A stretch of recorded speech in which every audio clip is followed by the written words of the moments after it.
আচ্ছা, WhatsApp automation কিভাবে একটা ব্যবসার কাস্টমারদের সাথে যোগাযোগের ধরনটাই পুরো পাল্টে দিতে পারে সেটা কি কখনো ভেবে দেখেছেন? আজকের এই আলোচনায় আমরা ঠিক এই বিষয়টাই সহজভাবে বোঝার চেষ্টা করব।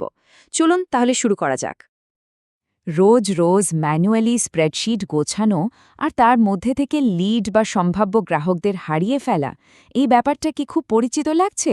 বিশেষ করে যারা ছোট ব্যবসা চালান বা মার্কেটিংয়ের সাথে যুক্ত, তাদের জন্য তো এটা একটা প্রতিদিনের মাথা ব্যথা। শুধু সময়ই নষ্ট হয় না, বড় বড় সুযোগও কিন্তু হাতছাড়া হয়ে যায়। 3 বিলিয়ন সংখ্যাটা একবার ভাবুন তো, এটা কিন্তু কোনো ছোটখাটো সংখ্যা নয়। প্রতি মাসে এতজন মানুষ হোয়াটসঅ্যাপ ব্যবহার করেন। এর সহজ মানে হলো আমাদের গ্রাহকরা সবাই কিন্তু এখানেই আছেন। ব্যবসার জন্য এর থেকে বড় সুযোগ আর কী হতে পারে, তাই না? তাহলে এই সমস্যার সমাধানটা কি হতে পারে? আচ্ছা, এমন একজন সহকারীর কথা ভাবুন যে কিনা দিনে ২৪ ঘন্টা, সপ্তাহে ৭ দিন কাজ করে, যার কোনো ক্লান্তি নেই, ঘুম নেই, আর সব সময় গ্রাহকদের সাহায্য করার জন্য রেডি। হ্যাঁ, এই সহকারী হল হোয়াটসঅ্যাপ চ্যাটবট। খুব সহজ করে বললে, একটা হোয়াটসঅ্যাপ চ্যাটবট হলো একটা এআই এজেন্ট যেটা একটা বিজনেস হোয়াটসঅ্যাপ অ্যাকাউন্ট ব্যবহার করে। এর কাজ কি? এটা নিজে থেকেই কথাবার্তা চালায়, গ্রাহকদের হাজারো প্রশ্নের উত্তর দেয়, আর ব্যবসার হয়ে গ্রাহকদের ঠিক দিকে গাইড করে। পুরো ব্যাপারটাই অটোমেটিক। একটা চ্যাটবটের আসল পাওয়ারটা কিন্তু এর কাজে। এটা দিন-রাত ২৪ ঘন্টার সঙ্গে সঙ্গে রিপ্লাই দিতে পারে। যে প্রশ্নগুলো বারবার করা হয় সেগুলোর উত্তর নিজে থেকেই দিয়ে দেয়।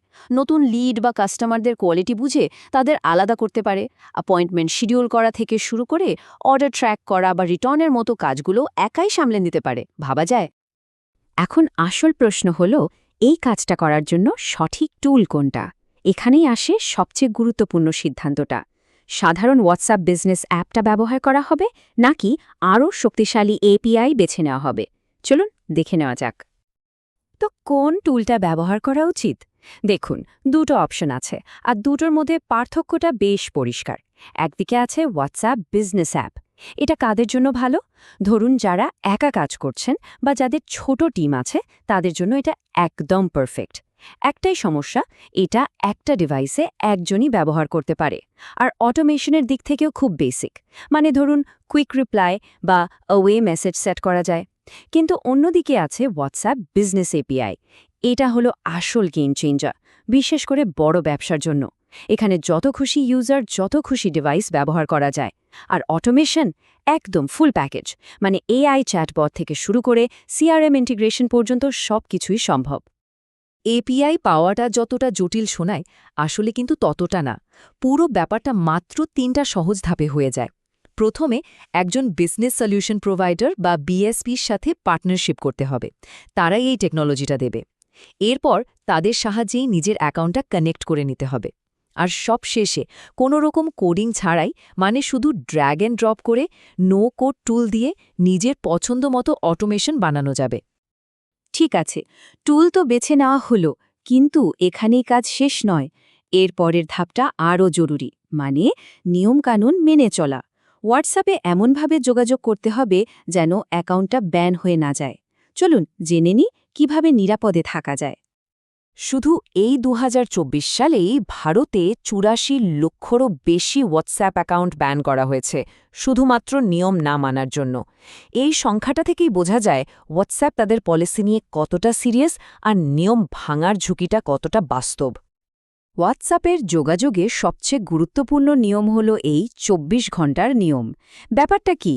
যখন কোনো কাস্টমার মেসেজ পাঠায়, তখন একটা ২৪ ঘন্টার কাস্টমার সার্ভিস উইন্ডো খুলে যায়। এই ২৪ ঘন্টার মধ্যে ব্যবসাগুলো যেমন খুশি তেমন মেসেজ দিয়ে উত্তর দিতে পারে, কোনো বাধা নেই।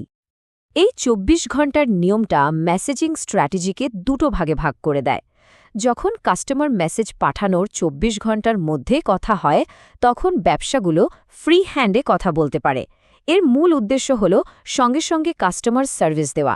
কিন্তু ২৪ ঘন্টা পার হয়ে গেলে, তখন নিজে থেকে যোগাযোগ করতে হলে শুধুমাত্র আগে থেকে অ্যাপ্রুভ করা মেসেজ টেমপ্লেট ব্যবহার করতে হয়। এগুলো সাধারণত প্রমোশন বা কোনো অ্যালার্ট পাঠানোর জন্য কাজে লাগে। বেশ অনেক থিওরি তো হলো, এবার চলুন বাস্তবে ফেরা যাক। আমরা এখন দুটো দারুণ উদাহরণ দেখব যেখানে এইসব নিয়ন আর টুলস একসাথে মিলে ব্যবসার জন্য অসাধারণ সব কাজ করছে।